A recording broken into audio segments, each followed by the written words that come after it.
झी मराठी, चर्चाही होणारच.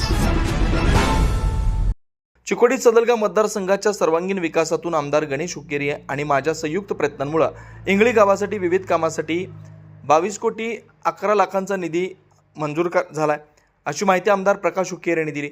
इंगळी तालुका चिकोडीतील कृष्णा नदीच्या काठावर निर्माण करण्यात येणाऱ्या घाटाच्या कामाचं उद्घाटन केल्यानंतर तसेच नवी इंगळी येथील महालक्ष्मी सहकारी संघाच्या इमारतीचं उद्घाटन केल्यानंतर बसवेश्वर मंदिर सभागृहात आयोजित कार्यक्रमात ते बोलत होते. त्यांनी सांगितलं की इंगळी गावातील श्री बसवेश्वर मंदिराच्या बांधकामासाठी अतिरिक्त 50 लाख रुपये मंजूर करण्यात आलेत. एकूण अनुदान 1,10,00,000 रुपये झाले. मराठा समाज भवनाच्या उर्वरित कामासाठी 1,20,00,000 रुपयांचं अनुदान मंजूर करण्यात आलं. याशिवाय श्री बिरेश्वर मंदिराजवळ मंडपासाठी 5 लाख रुपये, रामलिंग मंदिराच्या बांधकामासाठी 29 लाख रुपये मंजूर करण्यात आलेत. अन्नपूर्णेश्वरी फाउंडेशनच्या वतीनं छत्रपती शिवाजी महाराजांच्या पुतळ्यासाठी 5 लाख रुपयांचं योगदान देण्यात आल्याचं त्यांनी सांगितलं. इंगळी परिसरातील रस्ते विकासासाठी निधी मंजूर करण्यात आला. इंगळी शेडबाळ 3.4 किलोमीटर रस्त्याच्या सुधारण्यासाठी 2,76,00,000 रुपये, मांजरी इंगळी रस्त्याची जोडणाऱ्या रस्त्यासह गावठाणातील विविध रस्त्यांच्या डांबरीकरण व सुधारणेसाठी 2,72,00,000 रुपये निधी मंजूर झाला. इंगळी गावातील शेतकऱ्यांच्या जमिनीसाठी उपसा सिंचन प्रकल्पासाठी 4,11,00,000 रुपये मंजूर करण्यात आले.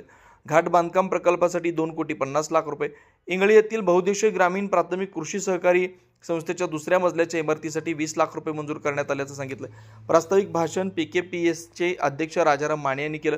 यावेळी त्यांनी इंगळी गावासाठी 22 कोटींपेक्षा अधिक निधी उपलब्ध करून दिल्याबद्दल ग्रामस्थांच्या वतीनं आमदार प्रकाश हुक्केरी व आमदार गणेश हुक्केरी यांचा आभार मानले. यावेळी ब्लॉक काँग्रेस अध्यक्ष अनिल पाटील, पांडुरंग माने, अशोक हावळे, आप्पासाहेब जत्राटे, गणपती धनवडे, सिद्धराम शेळके, चंद्रकांत पाटील, बाळू धनगर, संजय नरवाडे, मच्छिंद्र धनगर, आप्पासाहेब जत्राटे, शमशेर मत्तेभाई, बाळासाहेब दयारकर, डॉक्टर अजित चिगरे, शिवानंद करोशी यांच्यासह मोठ्या संख्येने ग्रामस्थ उपस्थित होते. कार्यक्रमाचं सूत्रसंचालन व आभार प्रदर्शन अक्षय दावाडे यांनी केलं. सी मराठीसाठी मांजरीहून तात्यासाहेब कामत. ವಿತರಣೆ ಮಾಡ್ತಾ ಇದ್ದೀವಿ. ಆದೇಶ ಆಗಿದ ಅಧಿಕಾರಿಗಳು ಕೂಡ ವೇದಿಕೆ ಮೇಲಿದ್ದಾರೆ. ಅದರ ಸುಮಾರು 2.5 ವರ್ಷದಾಗ ಗಣೇಶ್ ಹುಕ್ಕೇರಿ ಅವರು 22 ಕೋಟಿ ರೂಪಾಯಿ ನಿಮ್ಮೂರಿಗೆ ಕೊಟ್ಟಿದ್ದಾರೆ. ವಿಶೇಷವಾಗಿ ಹೇಳ್ಬೇಕಂದ್ರೆ ಇಂಗಳಿ ಗ್ರಾಮಕ್ಕೆ ಸುಮಾರು 26 ಯೋಜನೆಗಳ 797 ಕೋಟಿ ರೂಪಾಯಿ ಅಂದ್ರೆ ಸುಮಾರು 8 ಕೋಟಿ ರೂಪಾಯಿ 1,041 ಯಾತ ನೀರಾವರಿ ಯೋಜನೆಗಳನ್ನ ಮಾಡಿದ್ರು. ಎಷ್ಟು? 1,000 ಎಕರೆ ನೀರಾವರಿ ಮಾಡಿ ಗಣೇಶ್ ಹುಕ್ಕೇರಿ ಕೊಟ್ಟಿದ್ದಾರೆ ಅಂತ ಹೇಳಿದ್ರೆ ತುಂಬಾ ಸಂತೋಷ ಆಗ್ತದೆ. ಇದಲ್ಲ, ಈಗ ಸುಮಾರು 6 ಯಾತ ನೀರಾವರಿ ಯೋಜನೆಗಳನ್ನ ಮಂಜೂರು ಮಾಡಿ 4 ಯಾತ ನೀರಾವರಿಗಳನ್ನ ಈಗಾಗಲೇ ಪ್ರಾರಂಭ ಮಾಡಿದ್ದೀವಿ. ಇನ್ನು 2 ಯಾತ ನೀರಾವರಿಗಳನ್ನ ನಾವು ಪ್ರಾರಂಭ ಮಾಡಬೇಕಾಗಿದೆ. ನಿಮ್ಮ ಊರಾಗ